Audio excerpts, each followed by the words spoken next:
மாவட்ட அளவிலான 14வது junior soft tennis போட்டி நடைபெற்றது. சேலம் மாவட்டம் ஓமலூரில் தமிழ்நாடு விளையாட்டு மேம்பாட்டு ஆணையம், தமிழ்நாடு சாப்ட் டென்னிஸ் சங்கம் இணைந்து நடத்திய மாவட்ட அளவிலான 14வது ஜூனியர் சாப்ட் டென்னிஸ் போட்டி நடைபெற்றது. இப்போட்டியில் மாவட்டத்தில் இருந்து பல்வேறு அணிகளைச் சேர்ந்த 120 வீரர் வீராங்கனைகள் கலந்து கொண்டு விளையாடிய நிலையில் வெற்றி பெற்றவர்களுக்கு தமிழ்நாடு சாப்ட் டென்னிஸ் சங்க தலைவர் செந்தில்குமார் பரிசுகளை வழங்கினார்.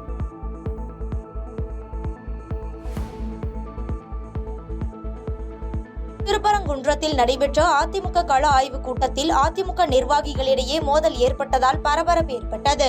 மதுரை திருப்பரங்குன்றம் முருகன் கோவில் அருகே அதிமுக சார்பில் கள ஆய்வுக் கூட்டம் திருப்பரங்குன்றம் சட்டமன்ற உறுப்பினர் ராஜன் செல்லப்பா, முன்னாள் அமைச்சர் நத்தம் விஸ்வநாதன், செம்மலை ஆகியோர் தலைமையில் அதிமுக மூத்த நிர்வாகிகளோடு கள ஆய்வுக் கூட்டம் நடைபெற்றது. இக்கூட்டத்தில் இவர்களுக்கு அதிமுக நிர்வாகிகள் சால்வை அணிவித்து மரியாதை செலுத்த முற்பட்டபோது நிர்வாகிகளிடையே திடீரென வாக்குவாதம் ஏற்பட்டு ஒருவருக்கொருவர் மாற்றி தாக்கிக் கொண்டதால் பரபரப்பு ஏற்பட்டது.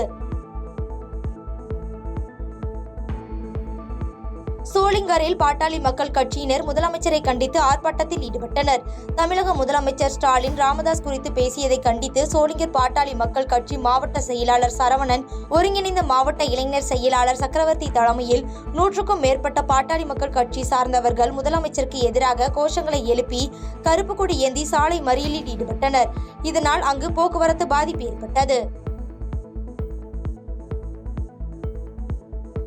ஈரோட்டில் அதிமுக கள ஆய்வுக் கூட்டம் நடைபெற்றது. ஈரோடு மாவட்டத்தில் அதிமுக கள ஆய்வுக் கூட்டம் முன்னாள் அமைச்சர் SP வேலுமணி தலைமையில் நடைபெற்றது. இதில் கிளை, கழகம், ஒன்றியம், நகரம் உள்ளிட்ட பகுதிகளைச் சேர்ந்த கட்சி நிர்வாகிகள் பலரும் கலந்து கொண்டு கட்சியின் வளர்ச்சி குறித்து பல்வேறு கருத்துக்களை தெரிவித்தனர். மேலும் இந்த ஆய்வுக் கூட்டத்தில் முன்னாள் அமைச்சர் செங்கோட்டையன், KV ராமலிங்கம் உள்ளிட்ட முன்னாள், இந்நாள் சட்டமன்ற, நாடாளுமன்ற உறுப்பினர்கள் பலரும் கலந்து கொண்டனர்.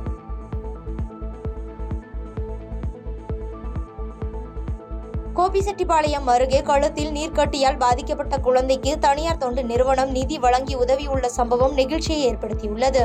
ஈரோடு மாவட்டம் கோபிசெட்டிப்பாளையத்தில் வசித்து வரும் பயாஸ் என்பவருடைய ஆண் குழந்தைக்கு கழுத்தில் பெரிய அளவில் நீர்க்கட்டி இருந்த நிலையில் அவருக்கு தனியார் மருத்துவமனையில் சிகிச்சை அளிக்கப்பட்டு வருகிறது.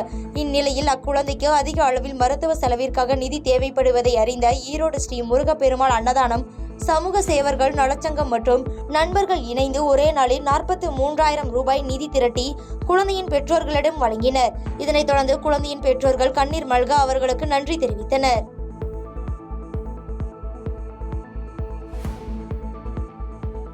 எடப்பாடி அருகே டாஸ்மாக் கடை மற்றும் சந்து கடையை அகற்றக்கோரி மாவட்ட ஆட்சியரிடம் மனு அளிக்கப்பட்டது. சேலம் மாவட்டம் எடப்பாடி அருகே இருப்பாளி கிராம பகுதியைச் சேர்ந்த துணைத் தலைவர் அண்ணாமலை உள்ளிட்ட விவசாயிகள் சிலர் டாஸ்மாக் கடை மற்றும் சந்து கடையினால் பொதுமக்கள் மற்றும் பள்ளி கல்லூரி மாணவ மாணவிகள் என அனைவரும் பாதிக்கப்பட்டு வருவதால் அதனை அகற்றக்கோரி ஆட்சியரிடம் புகார் மனு அளித்துள்ளனர். மேலும் மாவட்ட நிர்வாகம் இதுகுறித்து உரிய விசாரணை நடத்தி மதுக்கடையும் சந்து கடையும் அகற்ற நடவடிக்கை எடுக்க வேண்டும் என விவசாயிகள் கோரிக்கை வைத்து செய்தியாளர்களிடம் பேட்டியளித்துள்ளனர். கோவில்பட்டி அருகே கழிவுநீர் வாய்க்கால் அமைப்பதில் பிரச்சனை ஏற்பட்டு நகராட்சி தலைவருடன் வாக்குவாதத்தில் ஈடுபட்ட பெண்களால் பரபரப்பு ஏற்பட்டது. தூத்துக்குடி மாவட்டம் கோவில்பட்டி நகராட்சிக்குட்பட்ட வீரவாஞ்சி நகர் பகுதியில் உள்ள வீடுகளில் இருந்து வெளியேறும் கழிவுநீரை வெளியேற்ற பாண்டவர் மங்கலம் ஊராட்சிக்குட்பட்ட கதிர்வேல் நகர், அண்ணாமலை நகர் வழியாக வாய்க்கால் அமைத்து அங்குள்ள கண்மாயில் கொண்டு விடுவதற்கான பணிகள் நடந்து வருகின்றன. இந்நிலையில் ஏற்கனவே அமைக்கப்பட்டிருந்த வாய்க்கால் மற்றும் சாலை வசதிகள் முறையாக இல்லை என கூறி அப்பகுதி பொதுமக்கள் ஊராட்சி ஒன்றிய அலுவலகத்தை முற்றுகையிட வந்த நிலையில் போராட்டத்தில் ஈடுபட்டனர். அப்பொழுது அங்கு வந்த நகராட்சி தலைவருடன் வாக்குவாதத்தில் ஈடுபட்ட பெண்களால் பரபரப்பு ஏற்பட்டது.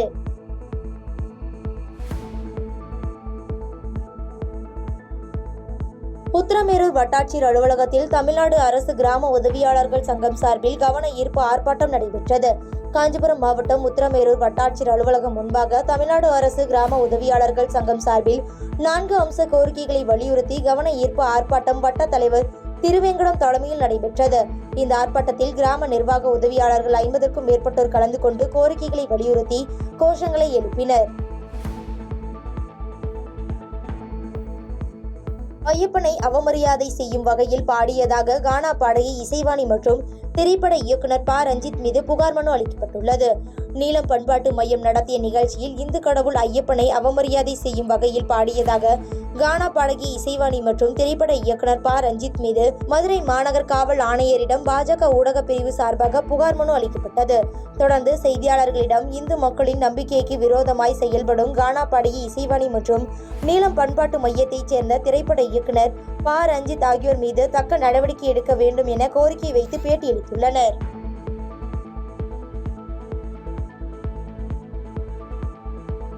சென்னை ராயபுரம் அரசு ஸ்டான்லி மருத்துவமனை வளாகத்தில் அரசு மருத்துவர்கள் கூட்டமைப்பினர் கவன ஈர்ப்பு ஆர்ப்பாட்டத்தில் ஈடுபட்டனர். சென்னை ராயபுரம் அரசு ஸ்டான்லி மருத்துவமனை வளாகத்தில் மூத்த அரசு மருத்துவர்களை தரைக்குறைவாக பேசிய தேசிய சுகாதார இயக்கத்தின் நிர்வாக இயக்குநர் மீது கடும் நடவடிக்கை எடுக்க வேண்டும் உள்ளிட்ட கோரிக்கைகளை வலியுறுத்தி தமிழ்நாடு அரசு மருத்துவர்கள் கூட்டமைப்பினர் கவன ஈர்ப்பு ஆர்ப்பாட்டத்தில் ஈடுபட்டனர். தொடர்ந்து செய்தியாளர்களிடம் பேசிய அரசு மருத்துவர்கள் சங்க கூட்டமைப்பின் ஒருங்கிணைப்பாளர் பாலகிருஷ்ணன், 20,000 மருத்துவர்கள் உடனடியாக நியமிக்க வேண்டும், அரசு மருத்துவர்களை தரைக்குறைவாக பேசிய தேசிய சுகாதார இயக்கத்தின் நிர்வாக இயக்குநர் மீது கடும் நடவடிக்கை எடுக்க வேண்டும் உள்ளிட்ட கோரிக்கைகளை வலியுறுத்தி பேட்டியளித்துள்ளார். அருண் தம்பராஜ் என்ற IAS அதிகாரி அவர் வயது இளமையா இருந்தாலும் எல்லாரையும் வாப்பு என்று ஒரு மனித உரிமை மீறலாக அவர் பேசியிருக்கிறார். அது மட்டுமில்லாமல் செய்த தவறை ஒத்துக்கொள்ளாமல் மீண்டும் மக்களுக்கும் மருத்துவருக்கும் இடையில உள்ள புரிதலை புரிந்து கொள்ளாமல் காய்ச்சலுக்கு ஒரு நாள் என்றாலே நீங்கள் அட்மிட் செய்ய வேண்டும் என்ற ஒரு தவறான தகவலை மக்களிடம் ஏற்படுத்தி கொடுத்து நாளை மருத்துவர்களை வருகின்ற பார்க்க வருகின்ற நோயாளிகளுக்கும் மருத்துவர்களுக்கும் இடையில ஏற்கனவே உங்களுக்கு தெரியும் கிண்டி மருத்துவமனை நடந்த பிரச்சனை காரணமே ஒரு புரிதல் இல்லாமை. அதுபோன்றுதான் இன்றைக்கும் அதே போன்ற ஒரு சூழ்நிலை உருவாக்குவதற்காக ஒரு இளம் IAS ஆபீசர் ஒரு முதிர்ச்சியற்ற முறையில எங்களுடைய மூத்த மருத்துவர்களை ஒரு ஆன்லைன் மீட்டிங்ல தமிழகம் முழுவதும் உள்ள மருத்துவர்கள் முன்பாக டைரக்டர்லாம் ஒரு அசிங்கப்படுத்துகின்ற விதமாக ஒரு விழிப்புணர்வாக பேசியிருக்கிறார். ஆகவே இத்தகைய சூழ்நிலைக்கு காரணமான அந்த அதிகாரியை உடனடியாக இடமாற்றம் செய்ய வேண்டும். ஒரு முதிர்ச்சியான மருத்துவத்துறை சார்ந்தவர்களை டைரக்டராக நியமிக்க வேண்டும் என்ற கோரிக்கையை வைக்கின்றோம். பாதகம் செய்பவரை கண்டால் நாம் பயங்கொள்ளலாகாது பாப்பா, மோதி மிதித்து விடு பாப்பா, அவர் முகத்தில் உமிழ்ந்து விடு பாப்பா. அண்மை செய்திகளை உடனுக்குடன் தெரிந்து கொள்ள இணைந்திருங்கள் இயம்நாடு தொலைக்காட்சியுடன்.